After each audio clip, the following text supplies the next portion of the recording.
Assalamualaikum warahmatullahi wabarakatuh. Bismillahirrahmanirrahim. Alhamdulillahirabbil alamin.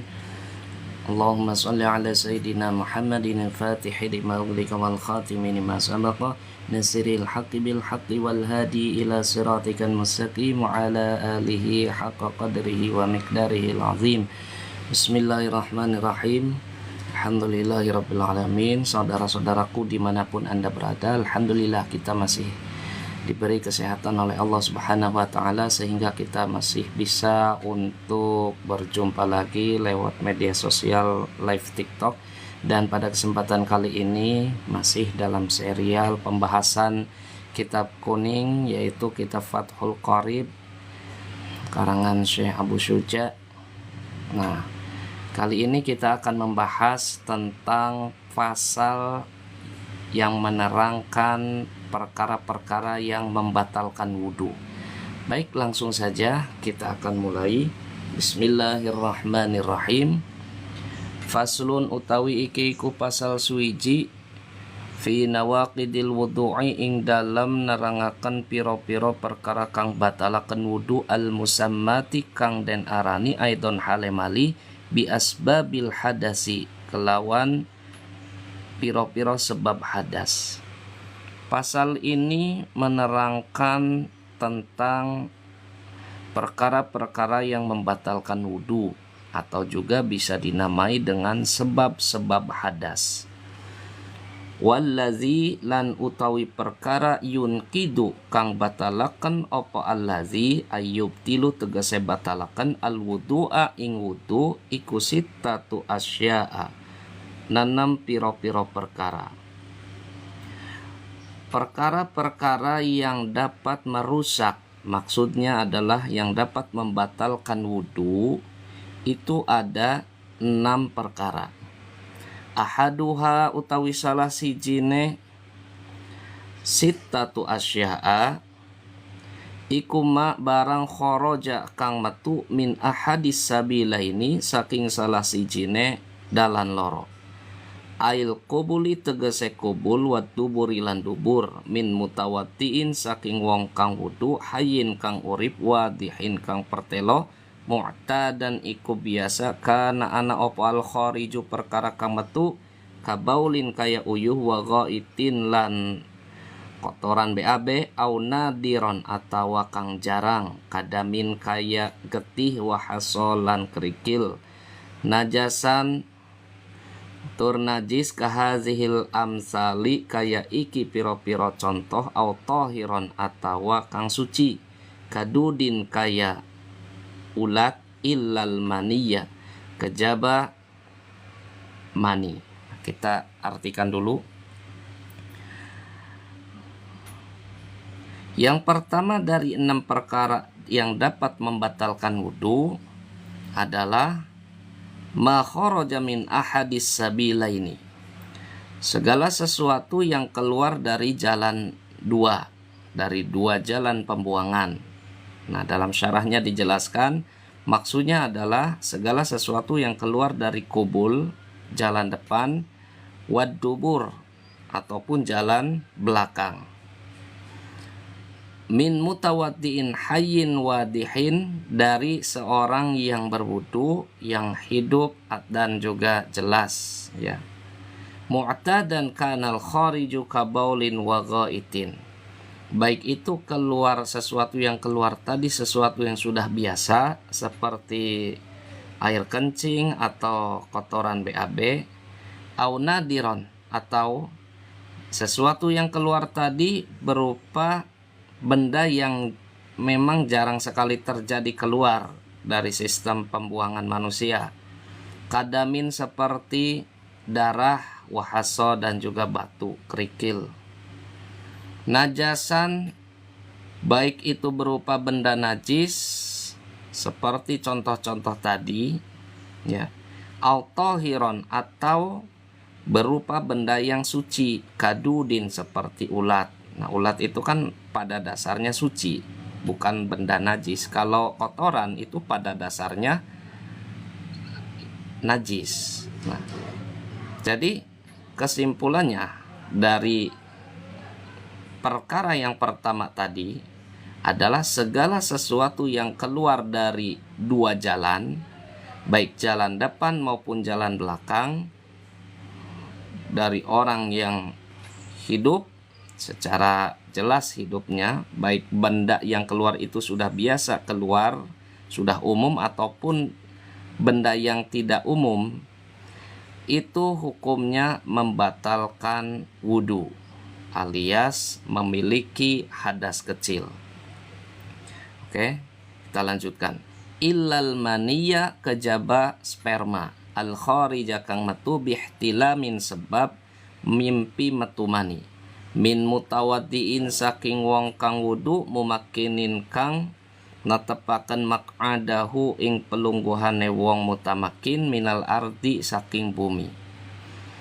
Nah, segala sesuatu yang keluar dari dua jalan itu hukumnya najis, kecuali sperma yang keluar sebab seorang yang punya wudhu tadi mimpi, dan mimpinya tadi tidur, kemudian mimpi keluar sperma.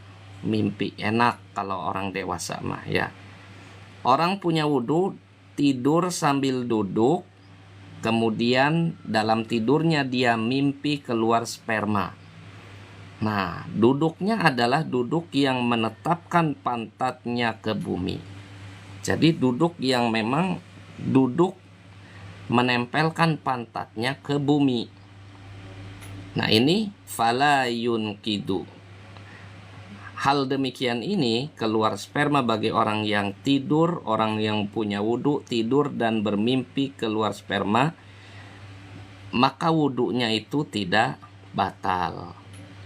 Wal muskilu lan utawi wong kang angel innama yantaqidu angin pestine batalaken opo wudhu'uhu wudune muskil bil khariji sebab metu min farjaihi saking farji lorone muskil jami'an hales kabehane. Adapun orang yang muskil itu di sini maksudnya orang yang memiliki kelamin ganda. Nah, kelamin ganda itu berarti dia punya kelamin laki-laki juga punya alat kelamin perempuan. Ada ternyata dalam kehidupan itu ada yang seperti itu. Karena ini hasil istiqra ya. Istiqra itu artinya hasil pengamatan pengarang kitab ulama-ulama fikih. Wal muskil, orang yang memiliki kelamin ganda itu batal wudunya disebabkan sesuatu yang keluar dari kedua farjinya secara bersamaan. Jadi kalau secara bersamaan keluar dari jalan depan dan jalan belakang, maka ini bisa membatalkan wudhunya orang yang berkelamin ganda. Nah, kalau bahasa kita sih banci ya. Banci itu memang benar-benar orang tadi memiliki kelamin ganda. Nah, bukan banci-banci zaman sekarang yang mangkal-mangkal itu mah jadi-jadian. Artinya itu memang asalnya dia sebagai laki-laki tapi berkelakuan seperti perempuan. Tapi kalau di kitab ini khunsa atau istilah lainnya itu khunsa atau muskil itu orang yang memiliki kelamin ganda. Seperti itu ya. Jadi jelas yang pertama tadi yang membatalkan wudhu adalah segala sesuatu yang keluar dari dua jalan, baik jalan depan maupun jalan belakang, kecuali air mani yang keluar dari orang yang punya wudhu yang tidur kemudian mimpi keluar air mani dan pantatnya dinempel ke bumi ketika tidurnya itu duduk. Baik, yang kedua adalah wasanilan utawi kang kaping pindo iku annaumu turu ala ghairi hayatil mutamakkini ing atase liyane tingkahe wong kang netepaken. Wa fi ba'di nusakhil matilan ing dalam sebagiane redaksi matan ziyadatun utawi tambahan minal ardi saking bumi bimak'adihi kelawan pelungguhane wong. Wal ardulan utawi bumi iku laisat oraan opo bumi iku biqayyidin kelawan ketetapan ikatan. Wa kharajalan Jaba akan bil mutamakkini kelawan mutamakin itu orang yang menetapkan pantatnya ke bumi. Ma ing barang launa lamun turu sapa wong qa'idan hale lungguh ghairu mutamakkinin kang ora netepaken pelungguhane wong au nama atawa turu qa'iman hale ngadeg au ala qafahin atawa ing atase tangkuke wong walau mutamakkinan senajan netepaken pelungguhane. Perkara yang kedua yang dapat membatalkan wudu ini adalah disebabkan karena tidur yang tidak menetapkan pantatnya ke bumi. Artinya tidurnya itu tidak duduk dengan tegap. Jadi duduknya tegap ya, artinya duduk tegap itu duduk yang pantatnya ditempelkan ke bumi. Jadi duduk itu kan ada macam-macam, ada duduk selonjoran, ada duduk sambil berpangku siku dengkul. Ya, ada duduk sambil sila, ada duduk sambil jongkok. Nah, macam-macam. Nah, duduk yang tidak membatalkan wudhu itu duduk yang menetapkan pantatnya ke bumi. Nah, yang kedua, tadi yang membatalkan wudhu, saya ulangi, adalah disebabkan karena tidur yang tidak menetapkan pantatnya ke bumi. Di sebagian redaksi matan ada tambahan kata-kata minal ardi bimak'adihi. Itu redaksi lain ya. Oke. Nah, duduk yang seperti ini, duduk yang tidak menetapkan pantatnya ke bumi, itu tidak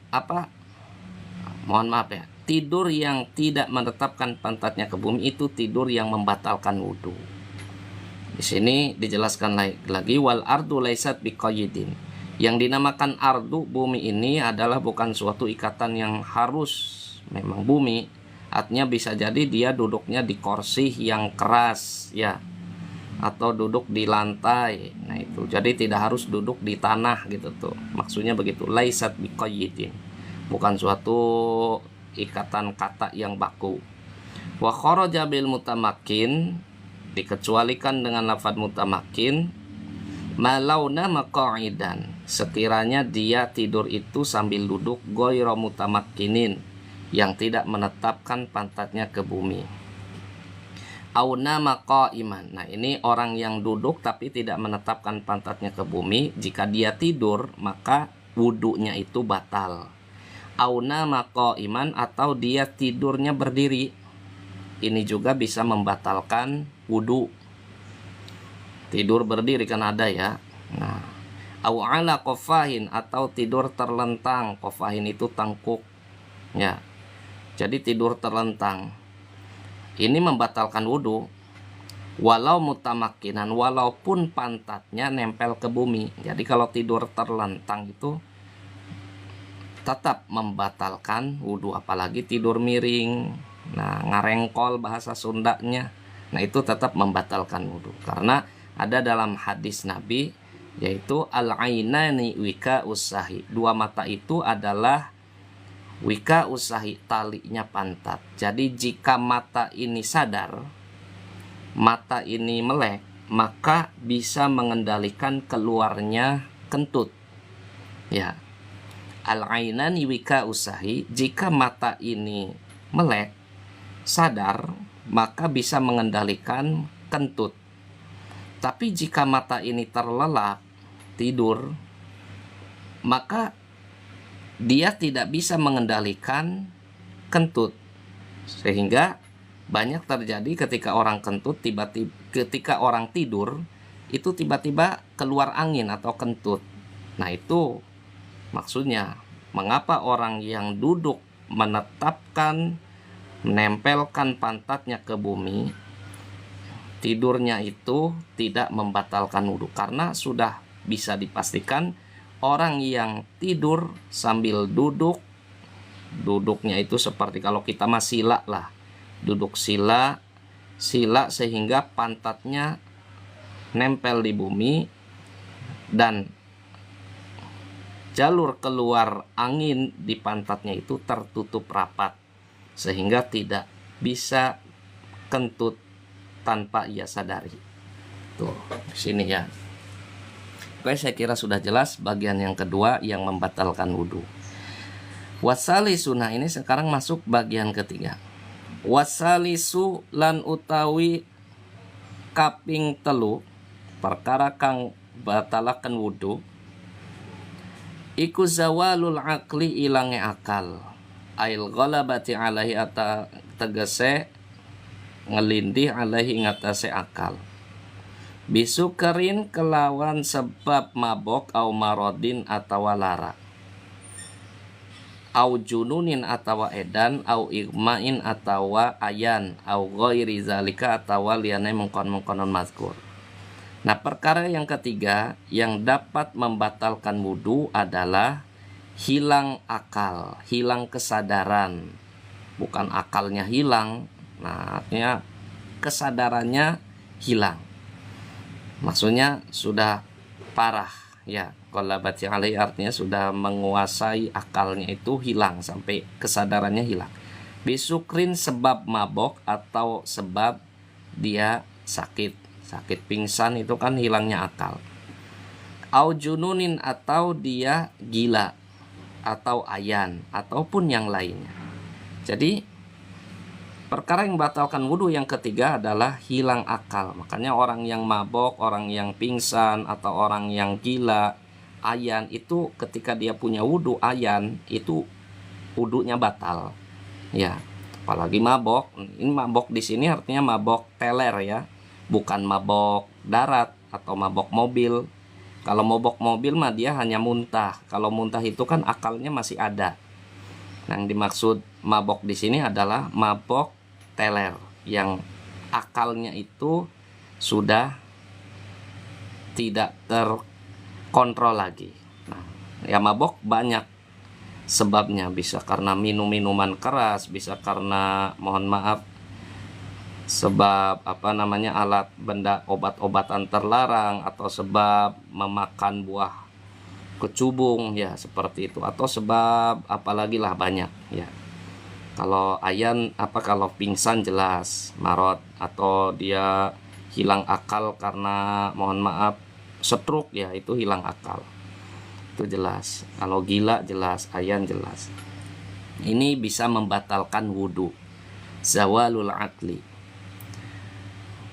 Nah, yang keempat, warrabi'ulan utawi perkara kang kaping papat iku lamsur rajuli gepoke wong lanang almar'ata ing wong wadon al ajnabiyata kang liyan jenis ghairal muhrami liyane wong muhrim walau mayyitatan lan senajan mayit. Perkara yang keempat yang dapat membatalkan wudhu adalah persentuhan kulit laki-laki dan kulit perempuan yang berlainan jenis. Ya, kulit laki-laki dan kulit perempuan yang ajnabi. Ajnabi itu yang bukan muhrim. Ya. Walau mayyitatan, walaupun dia statusnya yang disentuh atau yang tersentuh itu sudah menjadi mayit atau sudah meninggal. Nah, itu kalau menyentuh bukan muhrim, kita gampangnya itu bukan muhrim lah, ajnabi itu orang lain ya. Kalau menyentuh lawan jenis yang bukan muhrim, maka itu hukumnya membatalkan wudhu walaupun yang disentuhnya itu orang yang sudah meninggal dunia. Wal muradulan utawi kang dikersakake birrajuli kelawan rajul wong lanang wal mar'ati lan wong wadon iku zakarun wong lanang wa unsalan wong wadon balago kang wis tumeka karone haddas syahwati ing batase syahwat urfan ing dalam pengadatan. Yang dimaksud dengan persentuhan laki-laki, kulit laki-laki dan perempuan ini maksudnya adalah laki-laki dan perempuan tadi sudah mencapai usia syahwat Usia syahwat itu artinya apa? Usia di mana orang bisa timbul syahwatnya jika memegang atau jika melihat atau jika berdekatan dengannya. Berarti di sini bukan haddal balig. Nah, haddal balig itu batasan balig, sedangkan balig itu di kitab Safinatun Najah diterangkan laki-laki minimal 15 tahun ya. Kalau perempuan ada yang 9 tahun tuh. Atau karena kalau balik itu karena sudah keluar sperma atau keluar darah haid. Nah, itu ya. Nah, di sini kata-katanya hadas syahwat. Hadas syahwat itu adalah ukuran syahwat seseorang secara umum, secara adat. Nah, kita umpamakan usia. Kalau anak kecil itu yang usianya 0 sampai 4 tahun atau 5 tahun, kira-kira secara adat, secara keumuman orang, bukan orang nggak normal ya, lain lagi ceritanya. Ini secara orang yang normal, orang usia 0 sampai 5 tahun itu menimbulkan senang atau syahwat tidak? Timbul syahwat enggak? Timbul deg-degan enggak?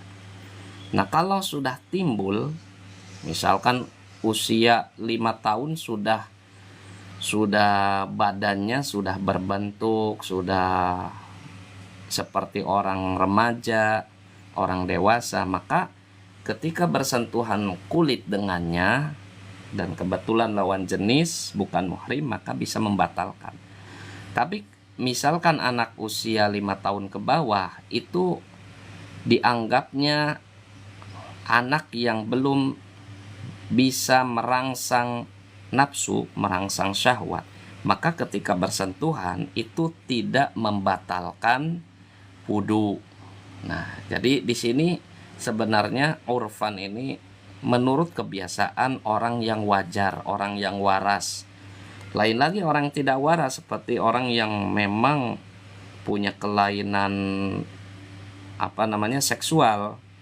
Ya, orang punya kelainan seksual seperti orang yang senang anak kecil itu tidak bisa dijadikan patokan. Senang anak kecil itu kan pedofilia ya. Pedofilia itu memang menyukai syahwat terhadap anak kecil yang semestinya tidak terjadi syahwat pada anak kecil tadi.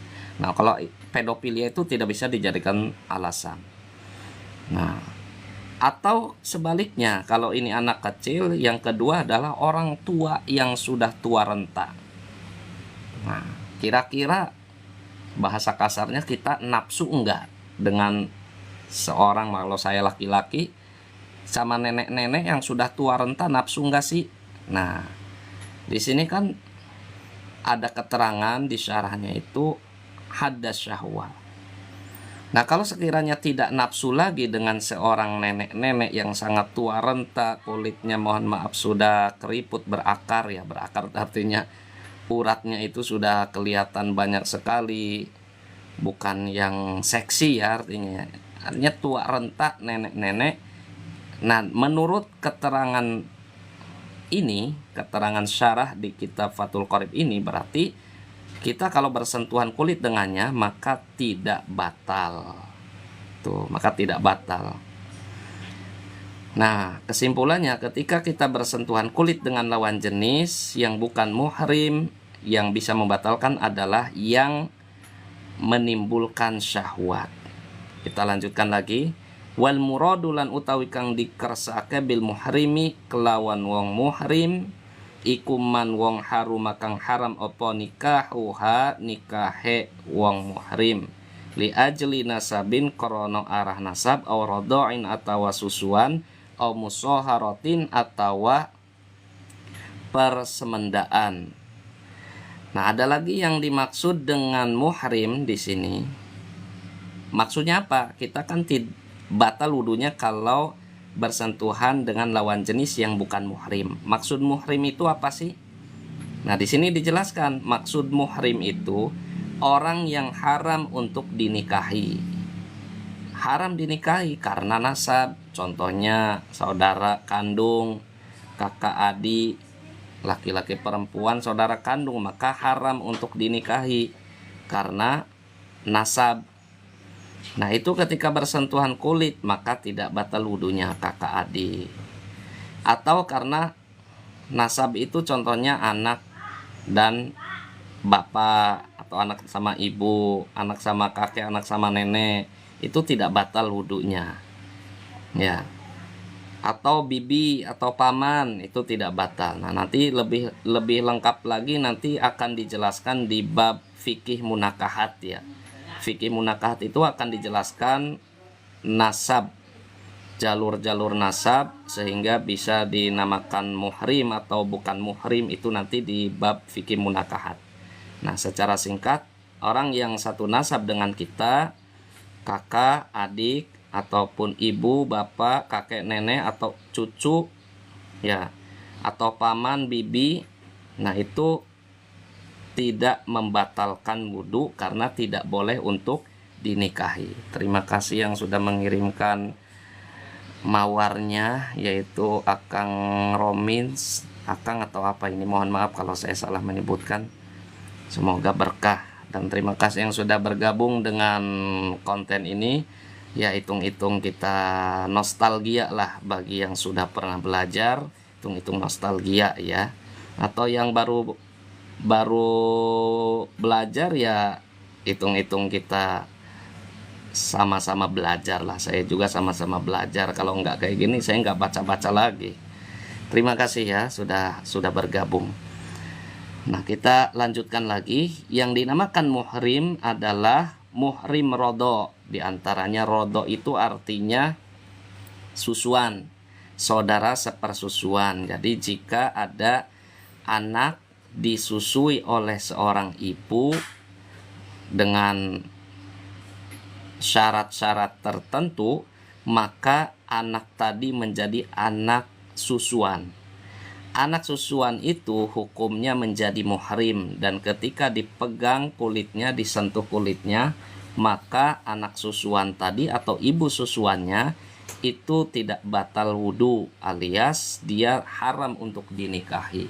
Begitu juga saudara-saudaranya atau keluarga yang lainnya, contohnya kakek, nenek, ibu, bapak susuan, kakek susuan, sampai cucu, itu tidak membatalkan wudu.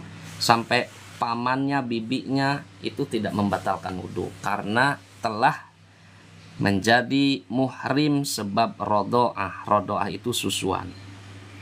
Nah ini ya. Au musoharotin, atau sebab persemendaan. Persemendaan itu artinya apa? Persemendaan itu artinya sebab pernikahan. Orang menikah, misalkan si Abdul menikah dengan Siti, berarti Abdul ini menikah dengan Siti, mertuanya si Abdul, ibu mertuanya ketika salaman itu tidak batal. Atau Siti bersalaman dengan bapak mertuanya itu juga tidak batal. Nah ini adalah musoharoh ya. Nah cukup ya untuk bagian keempat, persentuhan kulit laki-laki dan perempuan yang lain jenis atau bukan muhrim. Di sini sudah jelas. Oke, kita lanjutkan lagi. Nah, terima kasih yang sudah bergabung. Mari kita belajar bersama.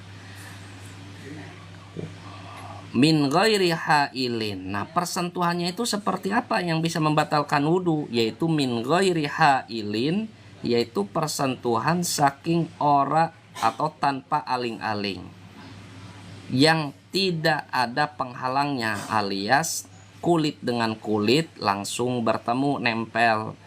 Salaman itu kan, salaman kalau tidak pakai sapu tangan itu nempel kulitnya. Nah ini yang tidak yang membatalkan wudhu. Tapi kalau salamannya pakai sarung tangan ya, maka tidak batal wudhu karena ada penghalang di sini. Ya khuruju matuma opoma laukana lamun anak hunaka ing dalam kono panggonan opo hailun aling-aling fala naqodo mongko ora batal opo wudu hina izin ing dalam nalikane iki. Jadi sekiranya terdapat penghalang ketika bersentuhan kulit tadi, maka wudunya tidak batal. Jadi kalau pakai penghalang, misalkan salaman atau nyentuh terhalang kain atau terhalang jarak dan waktu, terhalang jarak dan waktu, LDR dong. Ya, terhalang kain, maka walaupun bersentuhan itu tidak membatalkan wudu. Tapi jangan dicoba-coba, mentang-mentang nggak batal wudu nanti megang orang, megang cewek lain pakai kain. Nah itu modus namanya, itu nggak boleh ya. Nah selanjutnya wal khomisulan utawi kang kaping 5 wa huwa utawi khomis iku akhirun nawaqid, akhira piro-piro kang batalakan wudu iku masu farjil adamiyyi, kepo farjine anak Adam, bi batinil kaffi kelawan batine epek-epek min nafsihi saking awak dheweke wong, wa ghairihi lan liyane wong, zakaron iku wong lanang au unsa tawa wong wadon, sogiron iku cilik au kabiron atawa gede, hayyan iku wong urip au mayitan atawa wong mayit au. Nah, pembahasan yang kelima adalah perkara yang batalkan wudu. Yang kelima adalah menyentuh farjinya atau menyentuh kemaluan manusia. Nah, di sini bahasanya menyentuh kemaluan manusia itu membatalkan wudu. Dengan telapak tangan, baik telapak tangan dirinya, baik dirinya ataupun orang lain, gitu tuh. Sini ya. Maksudnya gini. Menyentuh kemaluan dengan telapak tangan itu membatalkan wudu. Baik barang itu punya dirinya atau dia menyentuh barang orang lain. Ya kan bisa saja kita menyentuh barang punya anak kita ketika anak kita masih kecil, nyebokin ya, bersihin, atau ketika mau mandiin anak kecil atau bayi, itu kan menyentuh. Nah itu batal walaupun yang disentuhnya itu misalkan sama-sama laki-laki, baik laki-laki atau perempuan, baik anak kecil maupun orang gede, baik orang hidup atau orang mati, itu tetap batal. Nah, misalkan menyentuh kemaluan jenazah ketika memandikan, nah itu batal wudunya. Yang batal wudu kitanya, bukan wudu jenazahnya. Misalkan jenazah sudah dimandikan, sudah diwudukan, nah kita yang nyentuh, kita yang batal. Kalau jenazahnya sih tidak usah diwudukan lagi karena sudah dia tidak ngapa-ngapain, yang ngapa-ngapain itu kita. Atau dia tidak punya fi'il itu tidak working lah. Kalau kita yang berbuat ya kita yang terkena hukumnya.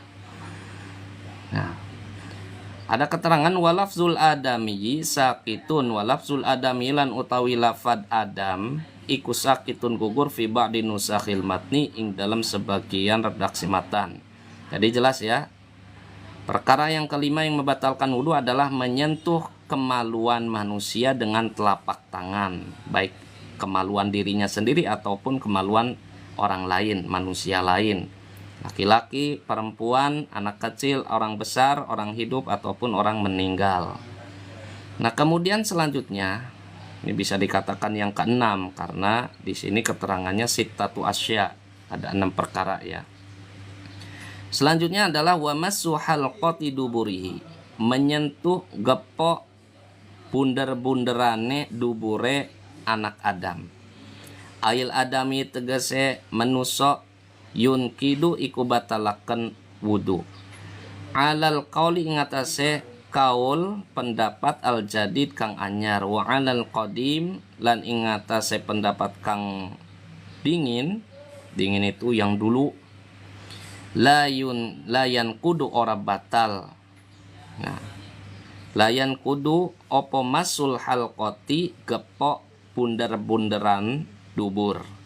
Wal muradulan utawi dikarsaake biha kelawan halqah iku multaqal munfazi, ya bunder-bunderan, ya.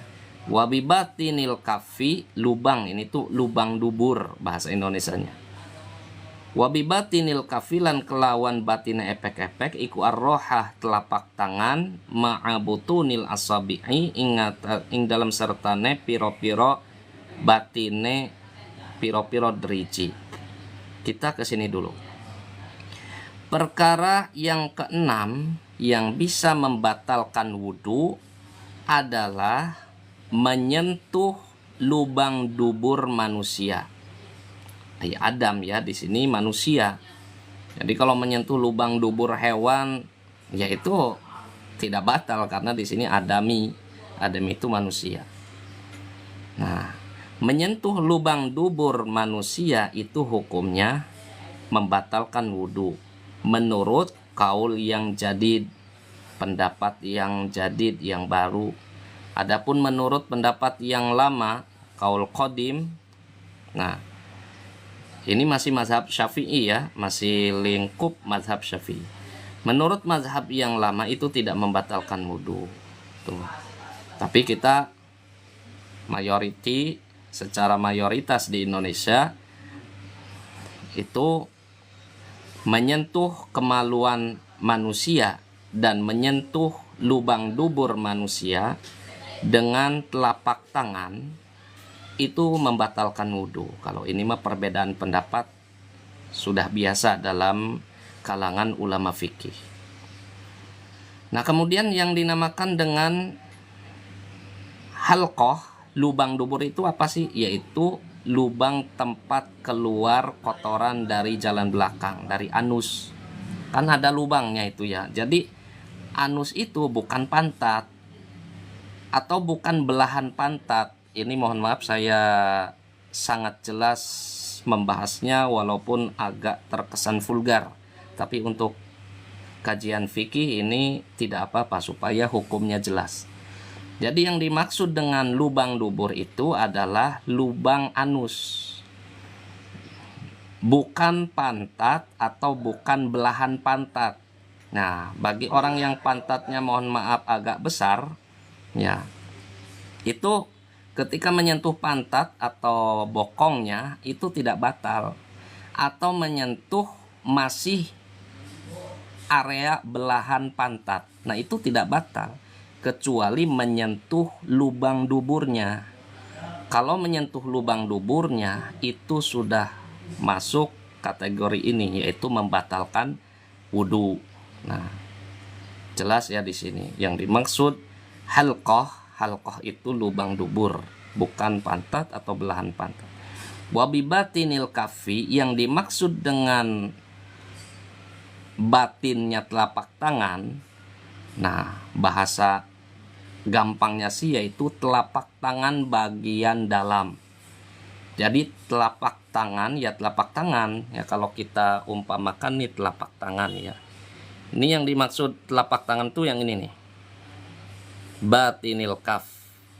Ya, ini saya jelaskan dengan jari saya. Ini seperti ini nih. Ya, kita ke sini lagi.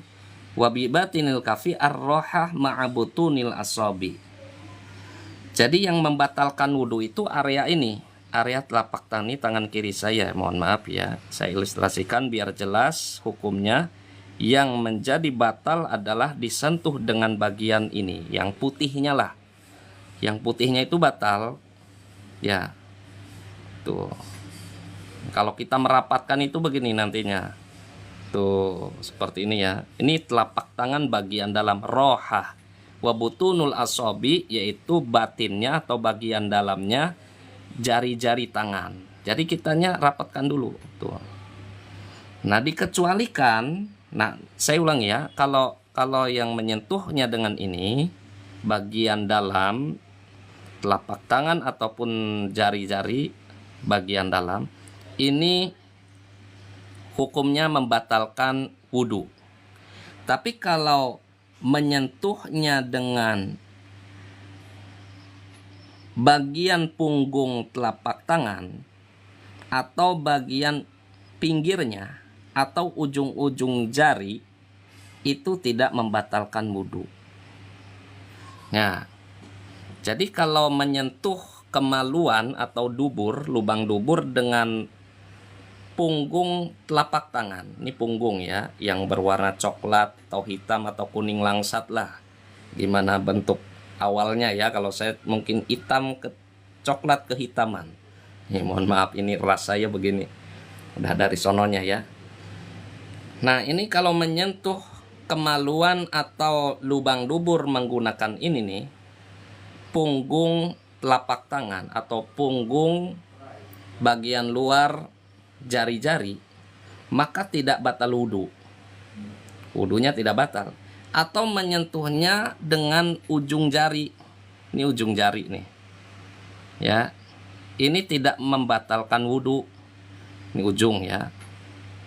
Nah, tapi kan ujung nempel banget sama telapak bagian dalamnya, tapi ya ini nanti meragukan nih. Kalau ragu-ragu mending sentuh aja sekalian lah, biar batal gitu. Jangan ragu-ragu lagi, saya batal nggak ya, jangan kayak gitu. Lebih baik hilangkan keraguan. Kalau ternyata tersentuh oleh ujung, hukum asalnya adalah tidak batal. Tapi barangkali ragu-ragu, sentuh aja sekalian biar yakin bahwa sudah batal wudhu. Ya, secara hukum dasar ujung jari itu tidak membatalkan wudhu. Atau menyentuhnya dengan bagian sela-sela jari. Ya, di sini ada keterangan wahir fihi, pinggir-pinggirnya ini pinggir-pinggir. Ya. Nah, itu tidak batal wudhu. Atau wama bainaha, di antara sela-sela jari menyentuh kemaluan atau menyentuh lubang dubur. Nah, ini tidak membatalkan wudhu. Ya, itu hukum dasar. Tapi kalau Anda ragu-ragu, kita ragu-ragu sudah nyentuh atau belum ya, atau kesentuh atau belum, batal atau belum ya, lebih baik sentuh saja sekalian. Biar yakin bahwa wudhunya sudah batal, dan ketika melakukan mau ibadah yang harus pakai wudhu, maka bisa wudhu lagi. Itu. Ya, yang penting tahu hukum dasarnya. Ini tidak batal, ujung tidak batal, sela-sela jari tidak batal, pinggir juga tidak batal. Yang membatalkan hanya bagian tengahnya saja. Nah, setelah diteliti-teliti, ya segini-gini juga saya melakukan observasi. Ternyata bagian ini, bagian dalam tangan, telapak tangan ini yang bisa merangsang nafsu atau yang bisa merangsang syahwat. Sehingga memang inilah bagian dalam ini yang bisa merangsang syahwat. Kalau bagian luar bagaimanapun nyentuhnya juga tetap tidak bisa merangsang syahwat. Jadi beda rasanya gitu ya. Ini menurut pengamatan istiqra. Jadi memang rahasianya di situ ternyata. Yang bisa merangsang syahwat itu ini bagian dalam. Entah kenapa saya tidak paham untuk keterangan medisnya kenapa bagian dalam telapak tangan itu bisa merangsang syahwat. Tapi kalau bagian tengah, bagian pinggir, bagian sela-sela atau pinggir itu tidak bisa merangsang syahwat. Nanti bisa ditanyakan ke bagian medis ya, atau ke dokter atau tim kesehatan yang lebih mengerti, atau tim yang memahami tentang anatomi tubuh manusia. Kalau saya tidak paham, tidak bisa menjelaskan bagian ini. Itu saja ya. Cuma yang saya amati ternyata bagian dalam itu bisa merangsang syahwat. Mungkin teman-teman juga saya kira sependapat lah dengan saya. Nah, kalau belum sependapat silahkan uji coba sendiri. Benar tidak bagian dalam bisa merangsang syahwat dan bagian luar tidak bisa merangsang syahwat. Oke. Cukup di sini karena ada keterangan lebih jelasnya. Fala naqadu, maka tidak membatalkan. Ai ba'da tahammulil yasir, maksudnya setelah melakukan persentuhan yang sebentar. Nah, di sini ada keterangan lagi. Jadi kalau sebentar mah tidak bisa membatalkan. Tapi kalau menyentuh bagian kemaluan dengan punggung, ya, dengan punggung, itu menyentuhnya itu lama. Nah, ini bisa juga syahwat karena otak kita nantinya terkontaminasi dengan halusinasi-halusinasi yang tidak jelas nantinya. Ya, misalkan menyentuh kemaluan atau lubang duburnya dengan bagian sela-sela jari dengan waktu yang lama, ya bisa juga menimbulkan syahwat karena pola pikir kita juga nanti akan terkontaminasi dengan halusinasi yang macam-macam. Tapi kalau menyentuhnya sebentar, ya itu tidak membatalkan wudhu. Jelas di sini ya. Fala naqadu bizalika ba'da tahammuli yasiron. Al-yasiri. Tuh.